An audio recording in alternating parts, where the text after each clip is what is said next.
there was an instructor that was conducting a seminar for executives, and he was focusing on the topic of decision making. And so he started out the class with, there were 5 frogs sitting on a log, and 4 of them decided to jump off.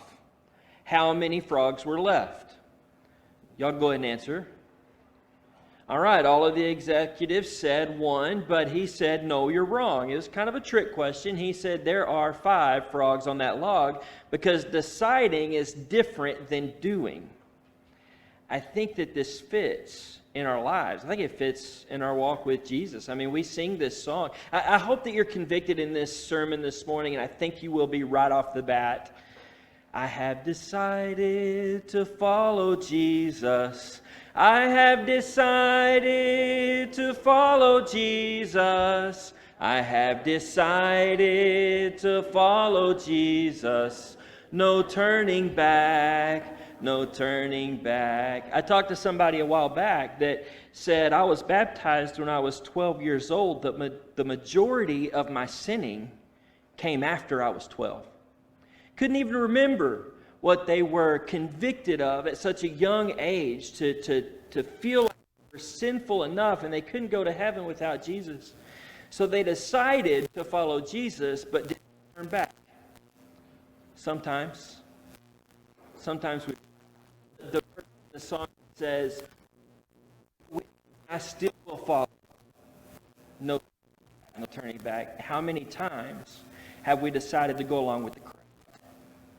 Somebody who does things damaging to the church. Somebody who speaks ill of the church. Somebody who speaks bad about Jesus. How many times do we listen to that and we allow our spirit and our soul to be drained? We can decide, but doing is a different story. Will you decide now to follow Jesus? So we ask that question in the song. We ask that question of other people. But if we're not living a life that is an example of following Jesus, what are we calling them to do? So this morning we're going to have a story. And this is a story about people who are making decisions. Just to give a little bit of a background, Jesus left Samaria a couple of days before this, where he talked to the woman at the well. And the woman at the well, he had this conversation with her. He told her everything that she had ever done. And then she went into the city and started talking about Jesus. She met the Messiah and she told all of these people. And then he went to Cana, where we talked about this last week, where he did the first sign that is written in John. He did the first sign of turning water into wine. And so he had returned to Cana, and then no sooner does he get there, does this man approach him and say, my son is dying. And he's traveled 20 miles to see this man who is going to heal his child. So let's read this story. This is John chapter 4, verse 43 to 53. After the 2 days, he left for Galilee. Now Jesus himself had pointed out that a prophet has no honor in his own country. When he arrived in Galilee, the Galileans welcomed him. They had seen all that he had done in Jerusalem and the Passover festival, for they had been there. Once more he visited Cana in Galilee, where he had turned the water into wine, and there was a certain royal official whose son lay sick at Capernaum.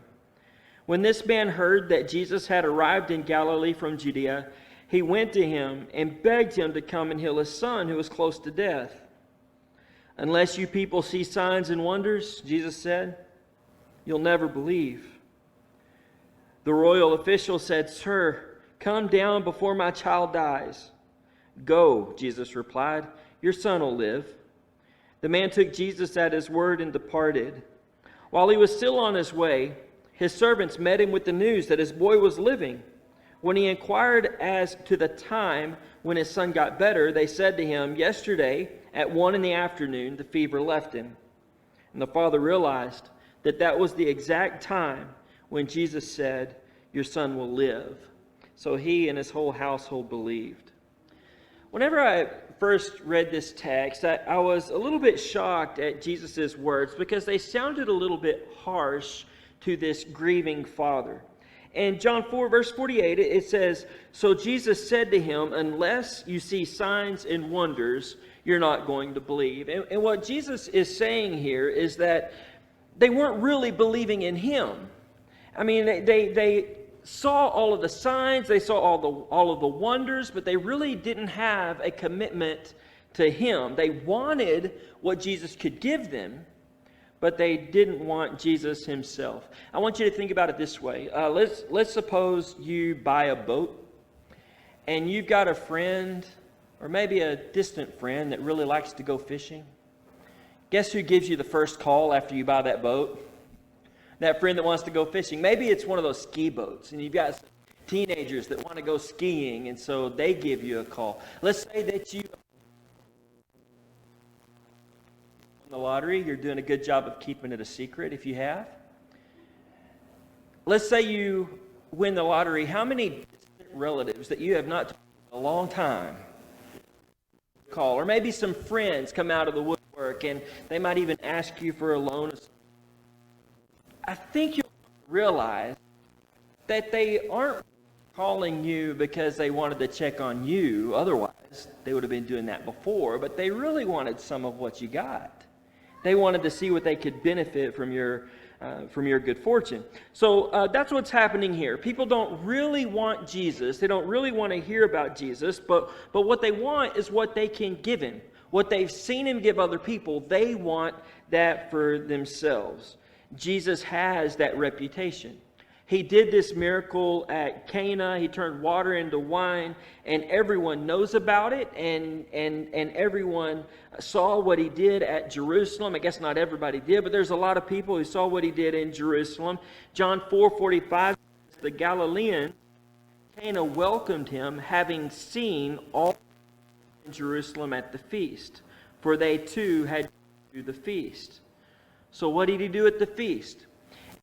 Back to John chapter 2, 3, it says, while he was in Jerusalem at the feast, many people saw the miraculous signs that he was doing, and people believed in his name. So I wonder, we have these 7 signs, we have these 7 miracles that are listed in John. I wonder how many more he did.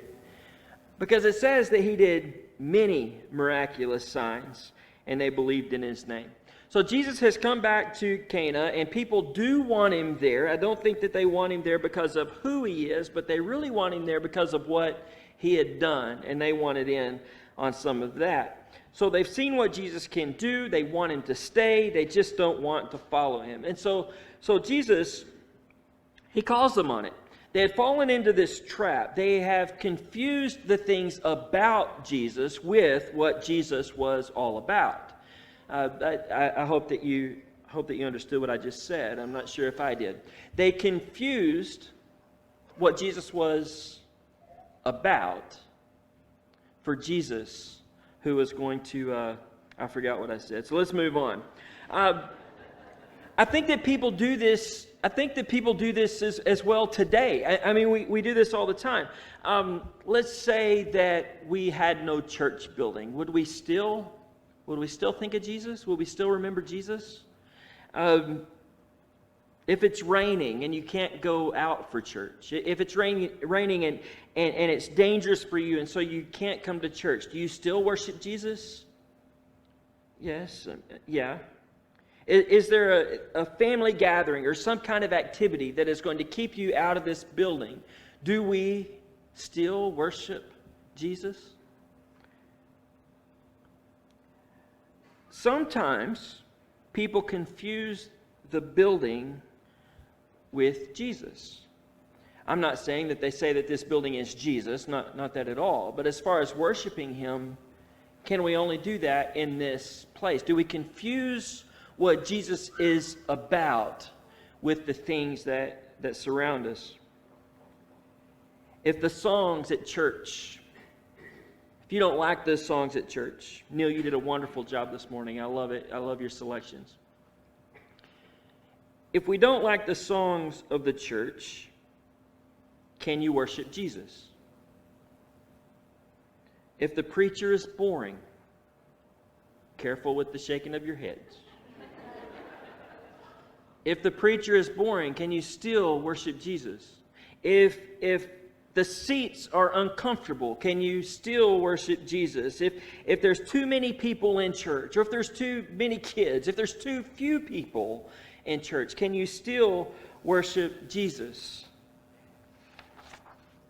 Sometimes people get confused with what's important in church. What are we all about? We choose not to focus on what Jesus is about. We're focusing on something else. I think that a lot of times people attach themselves to the preacher or the worship style or the building or the playground or the reputation of the congregation, the power that exists in the church, whether it be some kind of political influence or upstanding members of the community, and people find that attractive, and we miss Jesus. But what we've got to realize is that Jesus is to be followed and worshiped every day of our life, in every situation, in every location that we find ourselves in. If you cannot drive in the rain, worship at home. If you cannot listen to the preacher because he's so boring, I don't want to be the reason that anybody chooses not to focus on Jesus. Don't focus on my boring sermon. On Jesus. I went to a retreat one time with a guy, and after every single lecture, the first thing out of his mouth was, "What's wrong with that sermon? Here's what was wrong with that sermon. Here's what was wrong with that." And I would be so fired up and excited, and he would tear me straight down. I finally had enough of it, and I told him, I said, "Before you say anything negative, tell me where you saw Jesus in the sermon. Tell me where you saw it." It all depends on who you're worshiping. It all depends on what you're looking for. Are you looking for entertainment somehow? Are you looking for Jesus? I was at a preacher's meeting this week, and we sang a song. I love this preacher's meeting in Stephenville because the guys come together and we sing, and they're all really loud, and it's fun to worship with these people. But after one, a man said, "I can't stand the tune of that song. This song does nothing for me." He wasn't thinking about Jesus. He's thinking about that song. But what about the word? I like it. I like everyone who does a call to the table. They always give me something to think about. And I know John Davidson has done this before. Neil does this a lot. Whenever they quote, they don't sing, they quote the words of some of our old hymns that have such theological thickness about them. You got to focus on worshiping Jesus and not on the tune of the song. We get confused about what this is all about sometimes. Have you ever had a come to Jesus moment? Now, I know that whenever I think of a come to Jesus moment, I usually think of something a little bit harsh, like whenever I did something bad when I was small, and my mom would say, "He's about to have a come to Jesus moment." Or maybe whenever you confront somebody because they're involved in something that's bad for their health, maybe an addictive behavior, and you have the whole family come in for an intervention.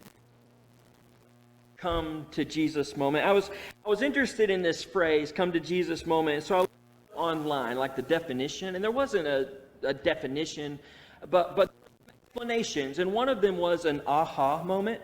That's one that Michelle uses sometimes. I had an aha moment. Right? It finally came to me. Some of them said, "Well, this is a turning point in your life. You come to the realization of something." And sometimes you're confronted with something that you need to make a decision about. Come to Jesus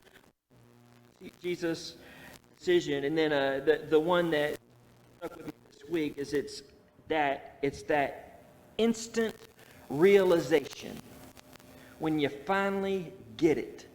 Somebody says something and it sticks out to you.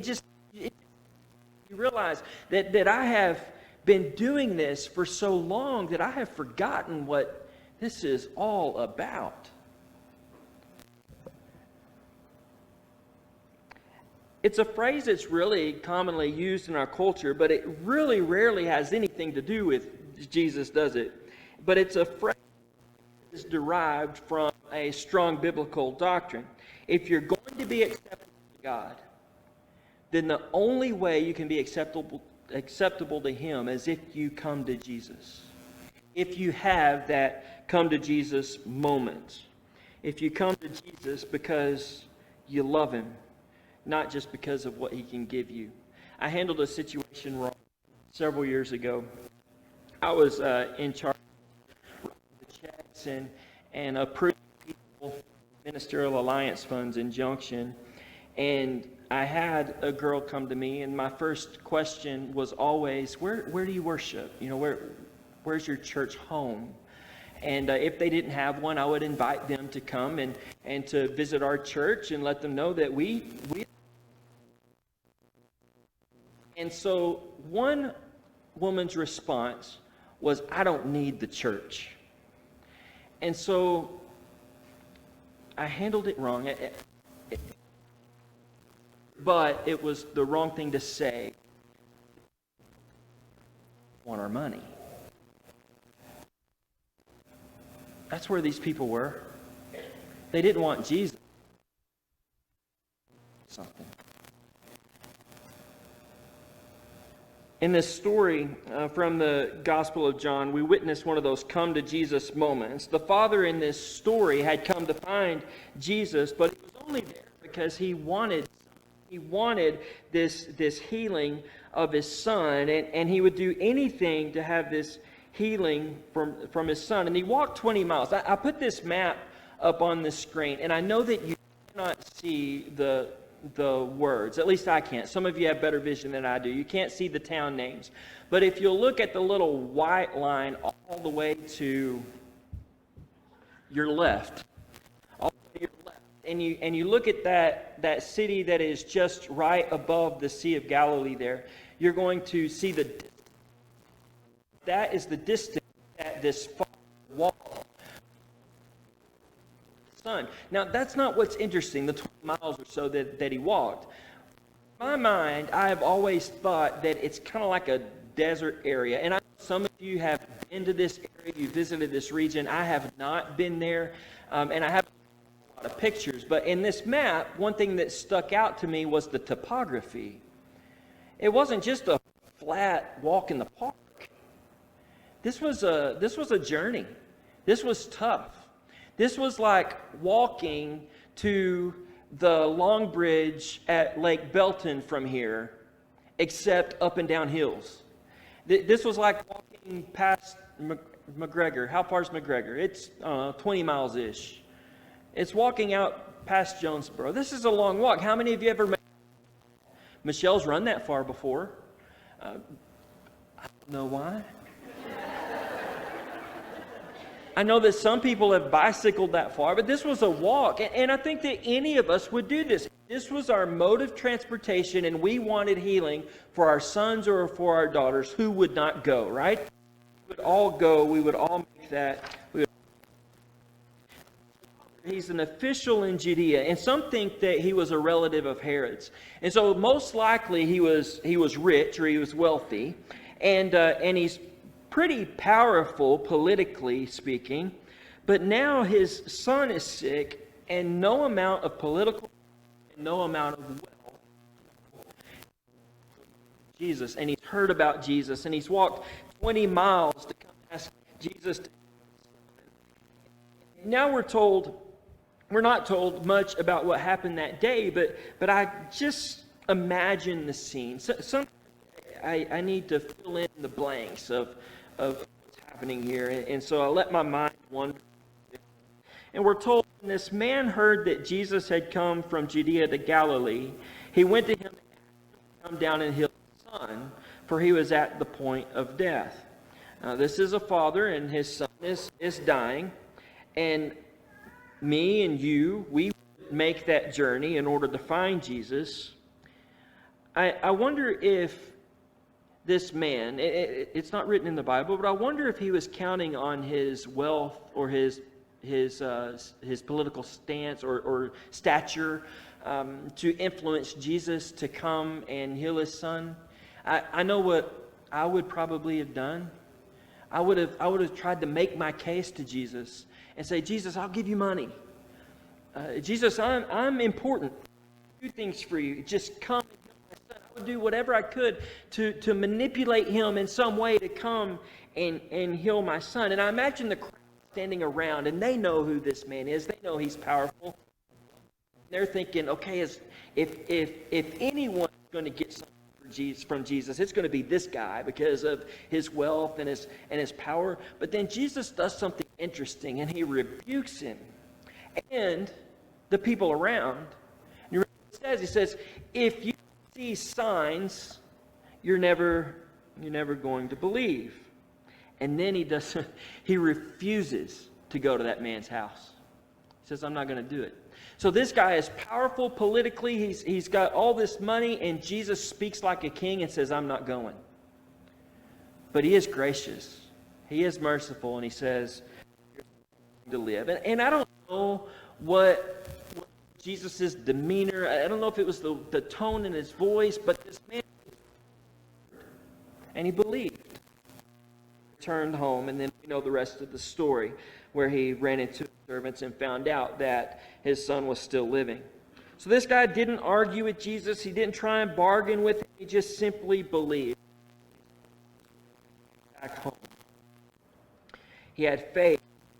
Jesus was going to do what he said he was going to do.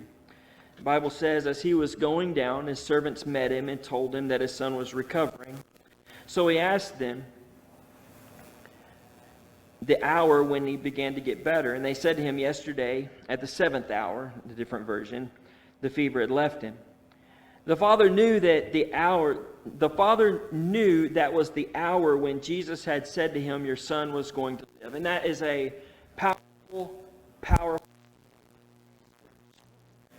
The next verse that ends this section of Scripture fits the whole theme of the Gospel of John. And he, the father, and his whole household believed. If you remember, we talked heavily about the signs. The signs, see, the miracles that Jesus did, they were done on purpose, and they were done to get people's attention. But the miracles were never done just for the sake of entertainment. And they weren't done just for the sake of the fireworks that they created. They weren't intended just to draw in the masses. With the first sign that Jesus did, we're told in John chapter 2, verse 11, and his disciples believed in him.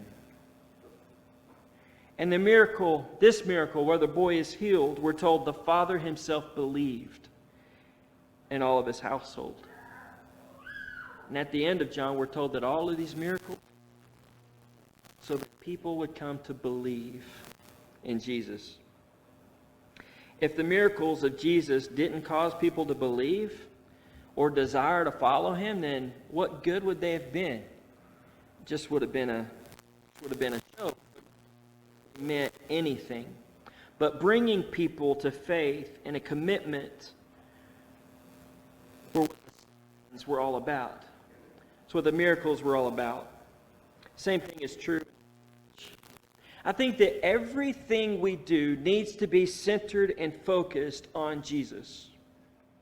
Everything we sing about, everything we pray about, everything that we speak or hear about should be pointed to Christ. And our worship service should flow with a common theme of Jesus. Even our announcements need to be focused and centered on the idea or the thought of Jesus and what he's doing in this world and how we are to worship him.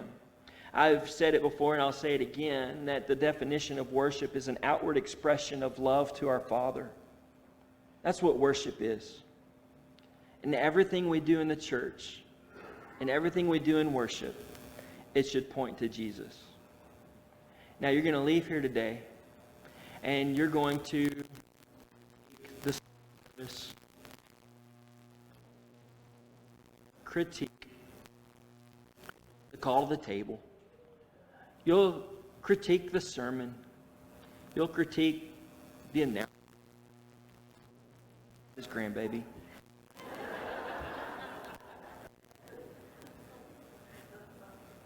I want you to be careful not to turn people's minds away from Jesus. Instead, point them to something that reeks of Jesus. That's of Jesus. About the part tell them about the part in the call to the table that gives us such a vivid vision, not real pleasant, but a vivid vision of what Jesus did for us. Think about the part where the pride of a grandfather came out, all because of our relationship and our praise of Jesus. Think about the words of the prayers. Think about all of those wonderful things, and mention those things to your friends before you start saying, preacher doesn't get it. He doesn't have it all together.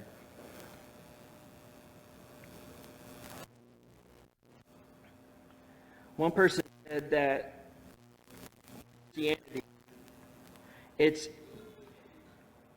not about a religion called Christianity. It's about a relationship with Christ.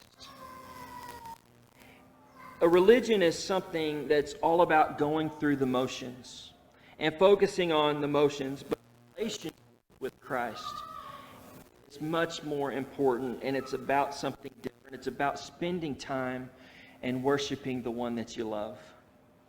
Max Lucado wrote a story. He was dying in the hospital, and a preacher went to.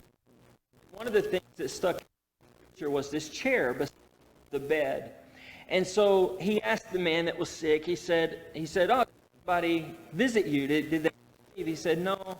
Someone told me a long time ago that praying was just having a conversation with a friend that you love. And so I put this chair out beside my bed for Jesus, to remind me that Jesus is here and I have a conversation with him. A daughter came in to visit her dad, and he was unresponsive, and he wasn't coherent. He couldn't respond to any physical commands. He didn't even recognize her presence, and she walked away. But a few hours later, she was called in and said, your dad had died. So she walked into the room, and she said the strangest thing, his head was resting in the chair next to his bed. You know what he did? He wanted his last moments to be resting in the lap of Jesus, to be resting in the arms of Jesus. I guess I can say this sermon is all about Jesus. Christianity is all about Jesus. Our worship is all about Jesus. Worship isn't about the things that we sit in. It's not about the place where we are. Actually, Jesus says that we are. But he's to be worshipped. Not depending on your situation, circumstances, place. He's to be worshipped. All the signs around us are pointing to Jesus. Some people say that all the bad things in the world, things that are happening in the world are signs of the coming of Christ. There's signs of the fruition of prophecy that we read about in Revelation or even the Old Testament. And so they say that all of these signs are pointing us to Jesus' return. Some people look around and they see all the great things that are happening, because there's a few of those too, aren't there? And they say this is a sign that Jesus is with us, that Jesus is here. Y'all listen. All the signs are pointing to Jesus. All of them are pointing to Jesus. And I don't want you to see that it's just cool stories to be entertained by or graphic warnings. Instead, may the signs pointing to Jesus draw you into a relationship with him.